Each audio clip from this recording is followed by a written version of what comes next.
If you're new here, welcome. And if you're returning, thank you so much for your support.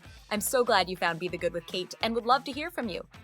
If you would like to help me in reaching more people, I would be thrilled if you would share via Instagram, Facebook, email, or however you can. Every single share, subscriber, like, review, comment, and so on helps me to share these guests' wonderful work to more people. Thank you for your help. Each of us has the power to make a difference. So now on to this week's episode. Let's spread a little more goodness in the world. Welcome back to Be the Good with Kate. Today's guest is a dad who is working to change the narrative on mental health, substance abuse, and addiction after losing his oldest son and wife. He is the founder of Choices Network Limited and the Living Undeterred Project, as well as author of This One's For You, An Inspirational Journey Through Addiction, Death, and Meaning. This intro but skims the surface of all I've read about him, and I know there's so much more still. So Jeff Johnston, thank you so much for being here. Well, Kate, it's an honor to be on the show. And I just, like every time I go into these, I'm super excited to meet a new person and to share new stories and to see if we can help each other and other people along the way. Well, thank you. I know it's a deeply personal story, and you're right. You have such a way. I've already, just from reading about you, you can see how you have been just letting the people around you be inspired, for sure. So thank you. So please tell us more about who you are and what you do in your own words. Yeah, I'm 56 years old, and 5 years ago, or actually 6 years ago, on October 4th, 2016, which ironically, was just yesterday. And I don't know when this will post, but it doesn't matter. The point is, you're the first podcast I'm doing since yesterday, which was a very, very difficult day for me. And I'll talk about this, but 6 years ago on that day, I was 50. I was on top of the world. I started an investment company at age 23 and had worked, 100 hours a week and went broke and borrowed money and built up this firm that I felt that I reached that point in my life when you kind of look back and you pat yourself on the back. And I was happily married, 3 boys, financially doing well, respected from the community. I had all the stuff that you try to do, that you aspire to do when you're younger. And then, the moment you're on top of the world, that seems to be when life sends you subtle reminders, or sometimes very piercing reminders of how precious and how fragile life can be. And on that morning, it was a day of districts, and my oldest son was Seth. He was 23 at the time. Ian was my middle child. He was 15 at the time, and Roman was 13. So all impressionable young men, My wife, Prudence, married 21 years, beautiful. I was, the luckiest man on the planet to have captured her and to marry her, because she was 9 years younger than me and stunningly beautiful and very radiant, and just couldn't have selected a better person to spend my life with. So there I was, Kate, on top of the world, literally, just milking in every moment of my life. There were cracks. I was a functional alcoholic for, 30 years, been drinking since 8th to 9th grade, 5 days a week, but I was functional. I could work, my wife was an alcoholic as well. And I was also a compulsive gambler for a long time, which when you're in the investment business, you got to be careful how you present that. So anyway, there I was, 50 years old, and boom, that morning, just like any other beautiful fall day in Iowa, phone rang. I looked at it. And I knew 6:30 in the morning that this person on the other side of the phone had some very bad news. I didn't get calls from this person this time in the morning. And sure enough, they found our oldest son, Seth, dead in a hotel room less than a mile from where his little brother, Ian, was golfing that day for districts. So as Ian was getting ready to compete high school golf districts, the ambulance was at a hotel taking his brother away. And my life just froze. I'm not going to say it stopped, but it froze. And what felt like, 1,000 years was probably, 1,000 seconds all at the same time. It's just a weird, when that happens. And I'm sure you've had moments in your life, Kate, everyone does. You live long enough, it's pretty certain that we all will, some type of pain will enter our life. Certainly wasn't what isn't what I planned on that day. And I had to go home and tell my wife that our son was dead. And that's the hardest thing I've ever had to do in my life. And then I had to figure out how I was going to tell my two boys that their older brother was dead.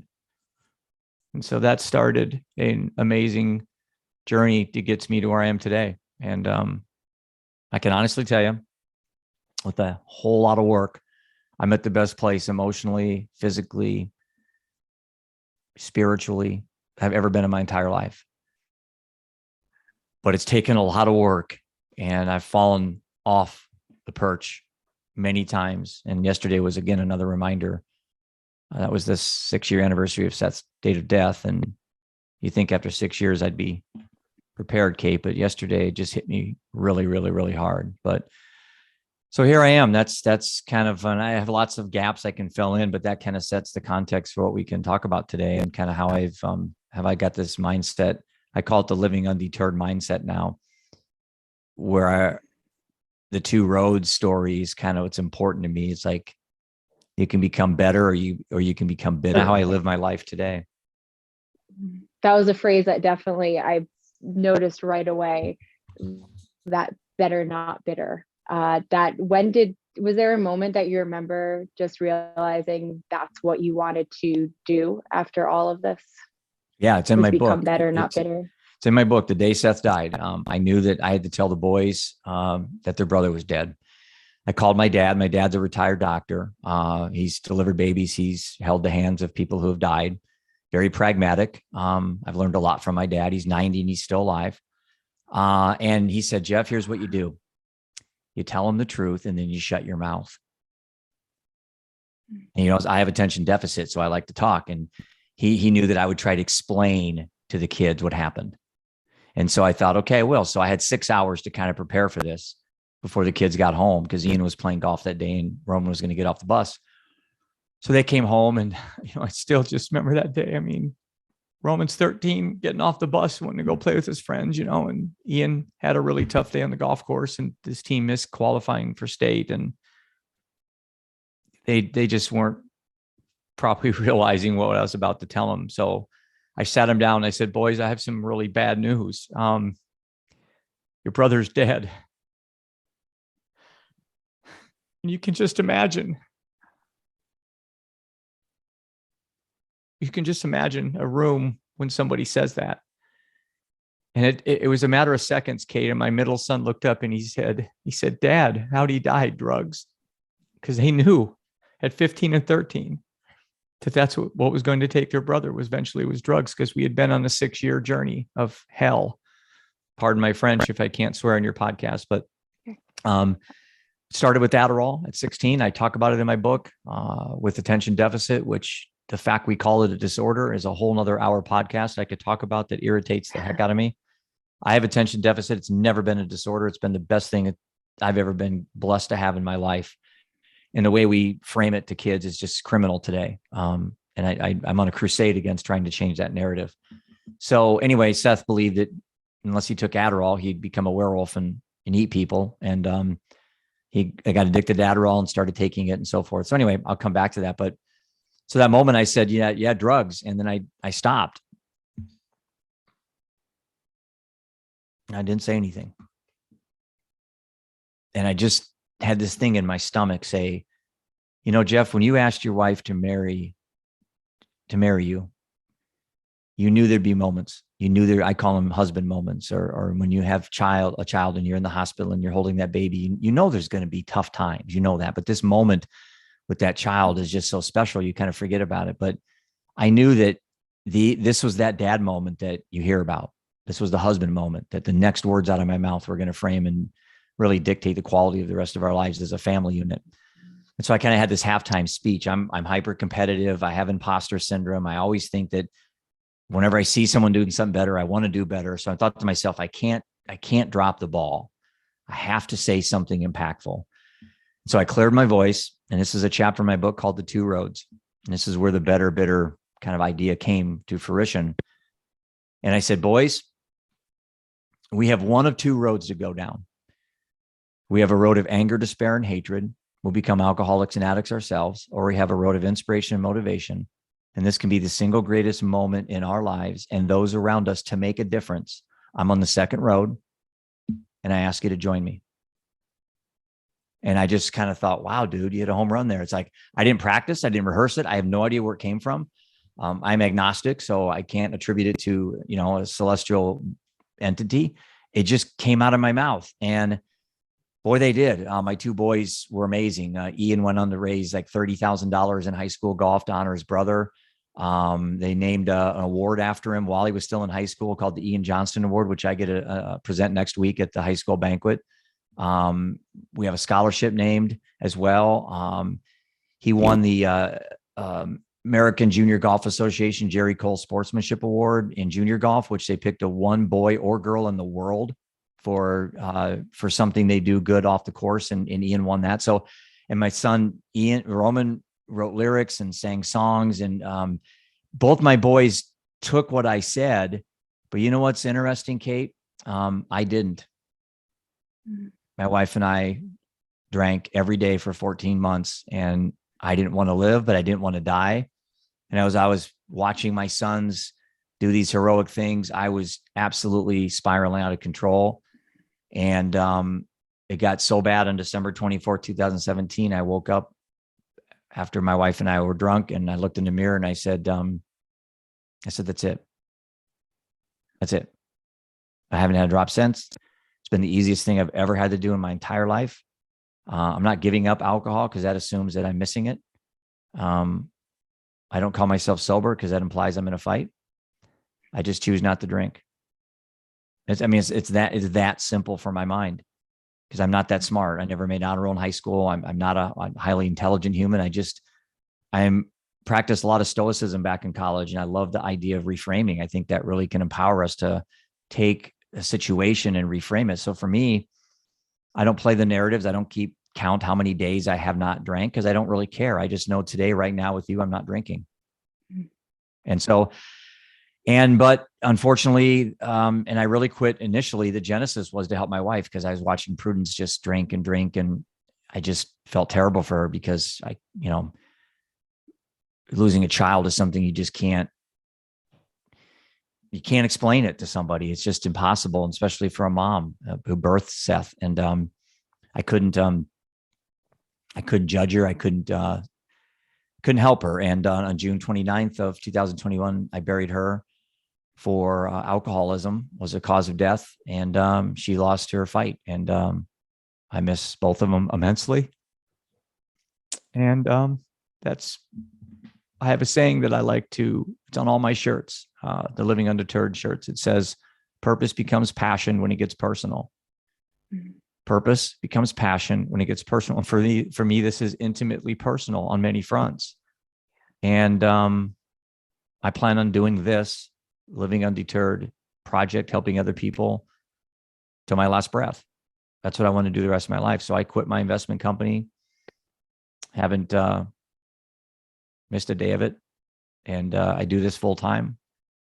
And with attention deficit, I never run out of ideas. So I'm constantly coming up with new creative ways to honor my son and my wife, but I want to live for those that are living, I know that I can't personally even begin to fathom that moment of you've lost two of the closest people to you, and yet you decided to keep reliving it in a way so that you could help others. Would you share how you decided, you said that like the minute that Seth passed away, you knew you were going to do something. How did it take form in the nonprofit Choices Network, and how did the Living Undeterred Project come out of that? Yeah, I think what really happened was, I'll be honest with you, is Ian's golf. I think that couple nights later, Ian said, well, Dad, every time I make a birdie, I want to donate some money to help kids. I know it's just amazing. And so I reached out to the American Junior Golf Association. They have a program called Leadership Links, and it allows junior golfers to, kind of promote a charity or start a charity. And it's an awesome idea of philanthropy and altruism that we can teach the next generation. The next addicts and alcoholics are the ones that are in middle school and junior high school and high school right now.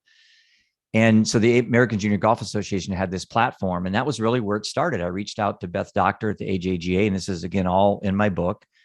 And I said, well, we'd like to do something. And so we set up this account with them. And then I started thinking, well, I need to have a nonprofit. If we're going to be raising money and doing these things, I want to be able to put it somewhere. So I went out and started what's called the Choices Network.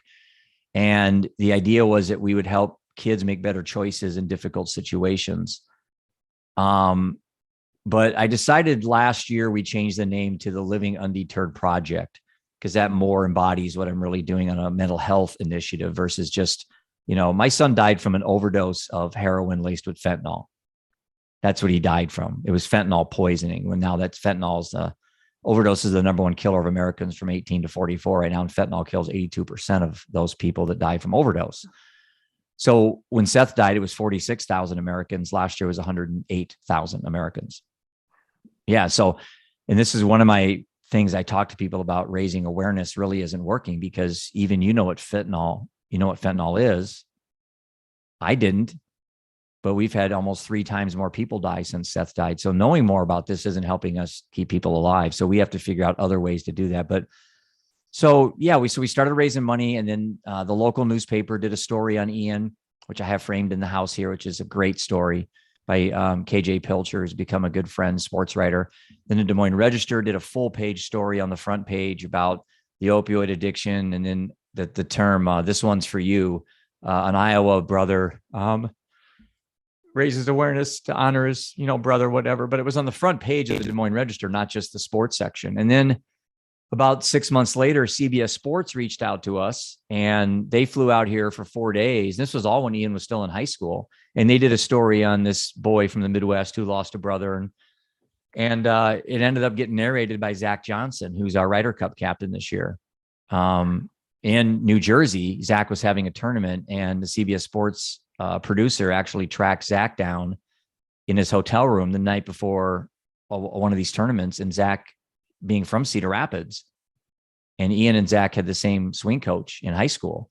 And so Zach felt like this is a Cedar Rapids story. And Zach's huge, Iowa guy. He's always talking about how much he loves Iowa. And Zach said, yeah, I will do this. So Zach narrated it for 9 minutes, and it's on the internet. If you just put in Ian Johnston, CBS Sports, you can watch the 9-minute documentary. But so this little snowball started, Kate. And I thought, you know what? I'm just going to keep riding this thing, because all I got to do is put in a little bit of energy, and it creates so much more goodwill. And I put in a little bit more, and it creates much more. So I'm getting like 10 times multiple back. This big snowball is going down this mountain, and just all this misery, despair, and hurt was actually turning into something helping people. And that just became a life of its own. And that's when I decided I didn't want to do investments anymore. So I stopped seeing clients and started working on the book. All the time my wife was still alive. And she was really doing very poorly at that time. And so, but I had to stay focused on some task. And so writing the book was important to me. Then I started the podcast, the Living Undeterred podcast, which is in its 2nd year. And then came up with this idea to buy an RV and drive around the United States for 95 days. And never had a chance to tell my wife about that project, because she died right before I got to tell her. But she was on my mind. She was on my mind a lot yesterday, even though it was Seth's death date. She died that day as well. How did it come about to travel with Living Undeterred? For the listeners too, you have to go to the website, because the graphics paint such a beautiful picture of how you've crossed the country and all that, from that element. But how did you decide this is what's next? We're leaving Iowa, we're going across the country. You'll laugh, because it's a testimonial to the beauty and the wonder of attention deficit. I was on my elliptical, because I've realized that I have to do 2 things every day or I'm going to die. I have to meditate 20 minutes and I have to run on my elliptical every hour. So that's something I do, like breathing air for me. So I'm on my elliptical running. I jump off, I jump on Twitter, and I see this story of this dad who's riding his bike across, I think it was Iowa, I don't remember, raising money for breast cancer. So purpose becomes passion when it gets personal, right? So this dad's wife or mom or sister has breast cancer. So he's going to go out and raise money. I love it. It's awesome.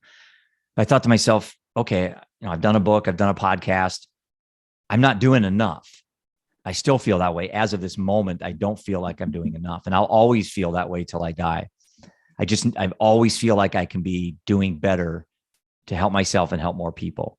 And so I said, okay, well, Iowa's too small. We already have RAGBRAI here.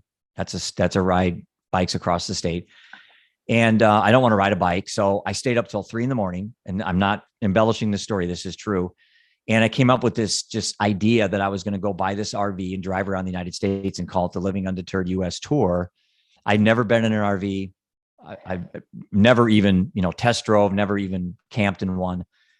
And so I got up the next morning. I typed this up on the computer. I grabbed about 10 books and I drove up to Camping World, which is 45 minutes north of here, and went in there and talked to the sales manager. Then they knew I was coming up because my neighbor knows a cousin or something that works up there, but they didn't really know what I was coming up for. And I went in there and I said, I'm going on the Living Undeterred US Tour. I want Camping World to be a sponsor. I gave them all copies of the book, and I walked out and bought a 34-foot brand new 2022 Hurricane Thor, and went on social media that night and told everyone what I was doing. And that way I knew I couldn't back out. So a lot of people would have went up there, test drove 4 or 5, kind of came home, talked it over with their spouse, decided if they want to do it or not. And then they would have done what? Talked themselves out of it, like we all do. I said, no, I know me too well. I have to buy it. I did drive it once, but that wouldn't have mattered. I was going to buy it anyway. And I didn't figure out how I was going to go around the United States for 95 days and do this tour. So I went to LinkedIn first, started reaching out to a lot of my advocates and friends that I knew, and they started hooking me up. And the idea was, Kate, is that we would partner up with what are called state partners, and they'd be nonprofits. And we would go around the United States, meet with nonprofits, raise money, raise attention, or whatever. And the initial goal was that I was going to give back half the proceeds net of expenses. Well, I didn't raise much money at all, and I spent an enormous amount of money. So unfortunately, there isn't any money to spread around because I lost a lot of money. I'm not asking for people to send me money to make up for it. I'm going to go find a way. I already have ways. I'm working on that to raise the $1 million that I said I was going to raise. It just wasn't going to be 95 days. It may be 95 weeks, but I'm going to raise $1 million. So, but I learned a lot. The tour was an eye-opening experience for me. It was so much. I was very intentional, Kate, about not making this about me, not turning this into a narcissistic journey around the United States, telling my story, although I have to tell the story to kind of crack that door. But what I really learned was the beauty and the power of vulnerability, and having intimate human conversations with strangers is the most powerful weapon we have against mental health, substance use distress, and addiction, I think. And yesterday's a good example. You saw my post. I was very distraught yesterday, had a very tough day. And I shut my phone off. But when I turned it on the next day, the amount of people that really sincerely care about Jeff Johnston and my 2 boys is just something I can't pay back. I can't let people know how good that makes me feel, that there are actually, people out there that have been friends, that are new friends, that have never met me, that can resonate with my story. They maybe can't relate to having a child and a spouse die, but they can relate to whatever their own pain is, Because I've said before, Kate, comparing grief is a dangerous thing. And if you aren't married and you don't have kids and your pain is burying your cat, well, that's just as important. That's just as painful as losing a child, for someone who doesn't have children. So I'm really sensitive on trying to learn a lot about suffering and pain and grief and all that. And then maybe through my story, be able to help people deal with their own challenges they have, Just to really hone in on that part that you mentioned about how people reached out to you, how you shared your stories, how you're connecting with strangers. Mm-hmm. Is it just how much in this world could be, I don't know if fixed is the right word, but like just helped so much if we just did that more. I mean, learning about each other, listening to people. I mean, how often does someone just need to be heard? Right. And so you are opening those doors through the nonprofit, but also through something like sharing a piece about your day on Instagram, on social media, and other people hear, okay, he's been through all of this. I'm struggling too. We share that. Someone else has been there, just all of that. Well, there's something about the way we are doing it that isn't working. 800 Americans are dying each day from overdose, alcohol, and suicide. 800 a day. Okay. Put that in the bank for a minute. Think about the collateral damage that goes with that. And think of the families that death hasn't entered their house yet. That's in the millions. We were a family that was, struggling before Seth died, over his issues, his lying and his deceit and his addictions that he had caused a lot of angst and stress in our family. But 800 Americans are dying each day from overdose, alcohol, and suicide. But look what really is going on out there. When you look at most social media, it's all about how great either your job is, or great how you are, or how great your vacation was, or how great your kids are, how great. And that's how most people present their world to the world, is how great everything is. And I think that causes a tremendous amount of angst, especially for kids, when they see YouTubers making millions and they're like, why am I in college? Why am I not being able to make my car payment? And I think if more people that were in positions of being famous or athletes or whatever could actually show the bad days they're having, to show the moments of just the fact that they're human, I think that would go a long ways to doing more than posting, how big a signing bonus you got, or what type of fancy car you just bought, or what vacation you went on with your family. The allure to show people how better you're doing than other people is intoxicating. And I'm getting better at it. I mean, most posts I try to make aren't trying to do anything other than get people to self-reflect.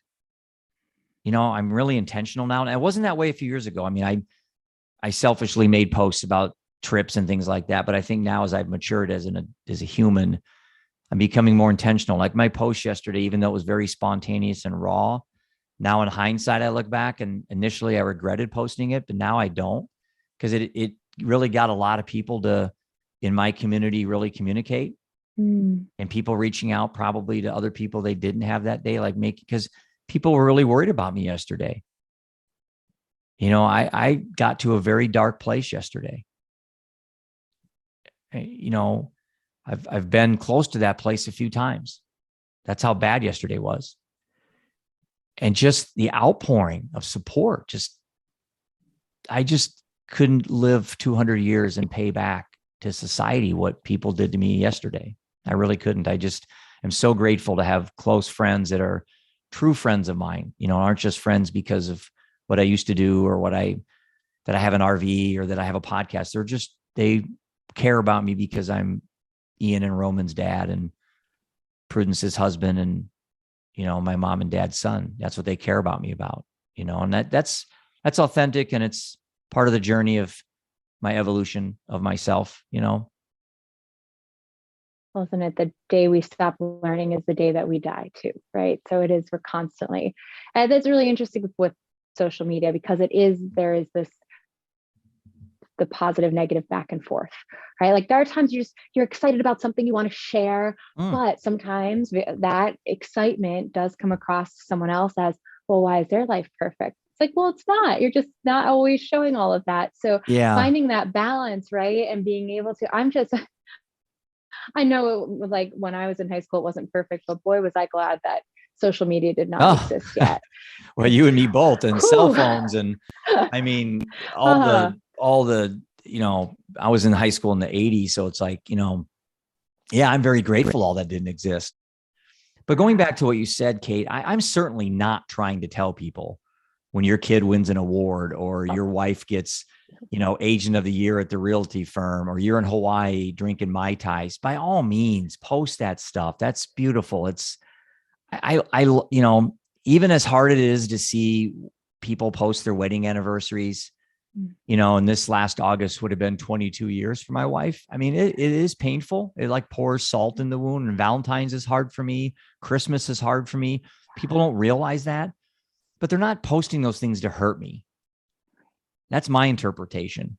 And so I need to just change my lens and need to say, you know what? I'm going to be grateful for the fact that most people I know have not been through what I've been through. And that's what I want. I don't want Kate to bury a child and bury her husband. I don't want you to have to go through that. So why would I feel bad if you post something about you and your husband and your kids out vacationing? Why don't I just feel just as happy, as I would if I knew you real well, or if I was part of your family, and isn't that really a conversation that keeps coming up now, right? With that social media kind of tailspin of you want to be happy for people, but it also makes you feel awful. And right. Their job is better, their thing is worse, they're this and that. Like it is. And it's going to keep being a conversation for a long time, I'm sure. Go to college, or someone's going to the Air Force and they couldn't get into the Army. I think it's very difficult for kids to be simultaneously happy for their peers when they're doing well, but not at the same time jealous. Yeah. Absolutely. But then again, I can see a parent proud, like I am with Ian, if he ever won a college tournament, I'd post it on social media. So am I being a hypocrite? I don't know what I'm being. this whole new world of technology, isn't it? Yeah. It's a constant, speaking of one more thing to add into the brain.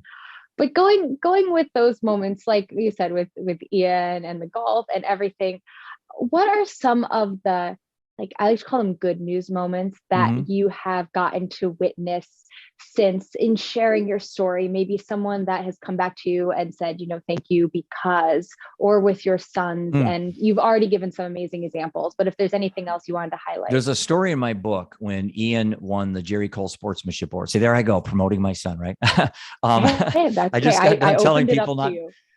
So Ian won this award and he got invited to speak at the Rolex Junior All-American banquet down in Florida. Well, part of the deal, if you raise enough money, is you get to play 9 holes of golf with Ricky Fowler. What kid wouldn't want to play golf with Ricky Fowler, right? Ricky's like the ambassador for youth golf. He's awesome. And so we got to go down there and play golf. Well, I was so excited. I got to watch Ian and Ricky play with 7 other kids. Ricky does this every year, by the way. Ricky's an amazing advocate for kids. He's him and Zach Johnston both are tremendous. Zach does his big tournament here every year that raises millions of dollars. But anyway, so about the 4th hole, and I write about this in my book because this was a very important story that talks about vulnerability. But this couple came up to me. They were in their golf carts. They're an older volunteer couple that works this tournament every year. And they had heard about our story. It saw something in the bio for Ian. And they said, well, first of all, it's great what your son's done to raise money. But how did your son die? And I said, well, he overdosed with heroin laced with fentanyl, and didn't say much. And they took off. And about 2 holes later, I see out of the corner of my eye them flying back up the fairway to me. I thought, oh man, I hope I didn't say something to make him mad or something. They pulled up and they said, Mr. Johnston, can we ask you a question? And these people were in their 70s. And I said, sure, go ahead. And she goes, the grandma goes, was it hard for you to tell people it was heroin? The stigma. And I said, no, it would be hard for me not to tell people it was heroin. And she said, well, thank you, because I didn't tell you this the first time, but our grandson overdosed with heroin laced with fentanyl. And we have a hard time telling our friends it was heroin. And that's that stigma that heroin implies Seth was an addict, implies Seth was a loser. And I tell you, I'm breaking that barrier down each day, because I tell everybody heroin, I'll help you spell it. Fentanyl, I'll help you spell it. Opioid, I'll help you spell it. We need to talk about these things. And generations ago, when grandma died of alcohol abuse, you didn't know about that. They just said grandma died. And then you wonder why these cycles continue, because no one ever steps up, draws a line in the sand and says, this is what happened. And so I think we are seeing that now. More actors, more athletes, when they lose loved ones to overdose, you'll say them now. They battled an addiction. They lost their fight to overdose or alcohol. But that story really stands out to me, because there was that generational difference in how I was looking at the stigma with addiction and substance use distress as an opportunity to talk about heroin and overdose and fentanyl. And they were more caught in that generation where you didn't talk about that. Yeah. I thought it's a really interesting kind of the handing the baton, like they were passing on that responsibility to me, because their generation kind of dropped the ball. Mm. You know, we've been trying not to trigger people for all these years, but the numbers keep getting worse. Mm. So do we just continue not to talk about these things directly, call them what they are, and maybe see if the numbers can get better, or we just continue going down the same roads of how we've been doing things and just expect things to get better? I don't know. I'm more of a person to tweak things a little bit. Maybe we should try a different side door approach instead of just the traditional ways we've done things. And that is good. That is something definitely, like you were saying, this starting to see it become a little bit more of that, right? There's more talking about it. There's more, and there, going back to social media, there is a bit of a positive, right? Is being like, look, you're not alone. Talk about mental health, bring it up. Even just the idea of like therapy. When I was growing up, anyone who went to therapy didn't say it. Right. It was kind of like, oh, I have an appointment to go to. Right. And now people are like, oh yeah, that's my therapist is down the street, you know, blah, blah, blah, and all of that. And almost like a gardener now. It's like, yeah, it's like everyone has it's like, you don't have a therapist. Yeah. And I like that. You're right. Social media has done social media has actually done great things for me. Yeah. Yeah. And just people talking about it, you know, to each other. I've noticed a big shift. So that is really, really good.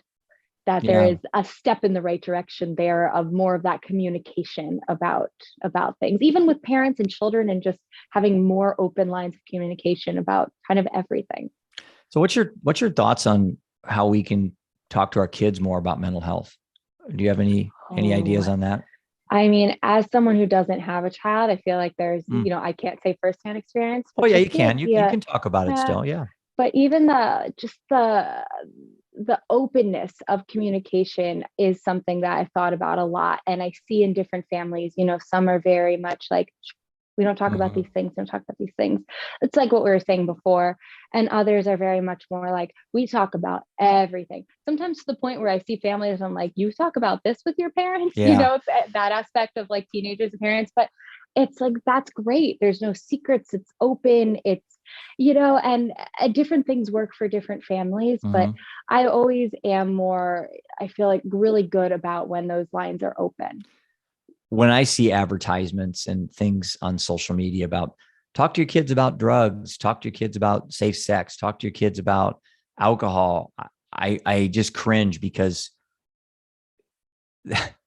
that's so antiquated and medieval approach. We talk about how to make better choices, and all the other stuff just is consequent. It's incidental. It doesn't matter, because if we can teach kids at a young age, choices precede consequences, and you're going to have choices to make as you get older. Some you're going to make, and you're going to make the wrong choice, and it's cemented as a wrong choice if you don't learn. It's not a wrong choice if you don't learn anything. I tell my son that when he golfs, you could shoot the worst round of your career. If you walk off that course and you've learned nothing, then you just cemented the worst round of your career. But if you walk off the course saying, I learned something today, it's not the worst round of your career. Life's the same way. You can make a choice and you could go to prison. You can make a choice and lose your marriage. Let's say you cheat on your spouse, or you cheat on your taxes and you get arrested. If you don't learn from that, then you've actually cemented that as a poor choice. It's only a poor choice if you don't learn. So, and that's what we need to be having conversations with kids, not don't do drugs, don't have sex, don't do this, don't do that, because you know what? It didn't work when our parents told us that. So why the heck do we think it's going to work when we tell our kids that as well? So that's an area that I feel I missed an opportunity with Seth. So if I play the game of regret, if I go back and say, okay, I have a chance to do this over again. So many of the things I would have done exactly the same thing. I would have, when he got out of prison, he asked to come back in the house. I said, no. I said, your mom's a wreck. Your two boys are looking up at me. That ship has sailed. The last thing I said to my son in the garage, Seth, you need to quit drinking. I went in the house, shut the door. I never saw him again. Now, would it be normal for me to sit there and go, man, I should have let him back in after prison? I should have let him back in. I should have given him a second chance. What good is going down that road? I didn't. And I swear, if I had the chance again, I would do the same thing again. I had to protect 4 people versus 1. And that's the tough choices you make when you're a dad or a mom. You know, tough choices we have to make. But There were a few things I do look back though, Kate, and I do say I should have understood what Adderall was instead of trusting the doctors. Should have maybe got a second opinion. I should have done a better job when Seth was really little about teaching him how to make better choices, not making the right choice, but how to make better choices. There's a big difference. Yeah, the difference of like the don't do this, the pointiness. Yeah, right? that just doesn't work. Don't do that. It doesn't work. The open, Yeah. in the talking about it, the making the choices, learning. Yes. Yeah. And, when I talk to high schools, I say, one bad choice, Seth putting heroin in his arm with fentanyl, that cost him his life. But it was that first beer he had in 7th grade at that football game. Mm. And it was the second beer he had the next night. And it was the marijuana he had that everyone was doing because 10 states, it's legal. Those are the little choices that led up to that hotel room with heroin laced with fentanyl. Mm. So that first choice he made was just as impactful as the last one he made. So when I talk to kids, I talk about the building effect of poor choices. You make one poor choice, at least another poor choice. You can make 3 or 4 poor choices, but then self-assess, understand where you're at on the spectrum there, and then go back to the better road. You can make poor choices. Most poor choices don't cost you your life. But in Seth's, it was a 6-year journey of numerous poor choices. Same as my wife. I hate to throw any of them under the bus, but again, their deaths are for nothing if we don't learn. Mm-hmm. Just like I said, right? So I have to learn. And so with my wife, again, I missed opportunities as a husband. I didn't do a good job early on identifying our alcoholism. I drank when Seth was struggling. Now I wish I would have been able to have the courage to have been sober back then. Maybe Seth would have seen dad become sober, but no, he saw dad drinking. So I had kind of allowed that to happen under my watch. So yeah, I do have lots of things I look back at but I don't torture myself with guilt very often. If I do. You took it and you said, how can I go forward, which is what you're doing now. And it takes us back to everything you've been doing and the Living Undeterred Project and all of this with finding ways to educate, to bring awareness, to change the narrative, which I love that phrase. You used it. I had a former guest who was formerly incarcerated who also used that phrase, changing the narrative. And that's a really powerful phrase and really paints such a picture of what the good you are doing now. And let's talk about that a second, because I had, when I was on the tour, I had a TV station in Indianapolis was interviewing me before I had to speak. And she said, what does changing the narrative mean? And I've been asked that before, and I've always answered it horribly because I kind of babble and, say something sounds like a politician, it's kind of like a setup question. It's like an unanswerable question, first of all. And so I decided not to answer it. So what I said was this: how do you change the narrative? I'll answer it this way. If what we were doing was working, I wouldn't be here in Indianapolis right now. That's it. That's my answer now to almost anything anyone says. What question are you trying to answer? Sure. What are you trying to accomplish? Blah, blah, blah, blah, blah. I'm not trying to eradicate addiction. I'm not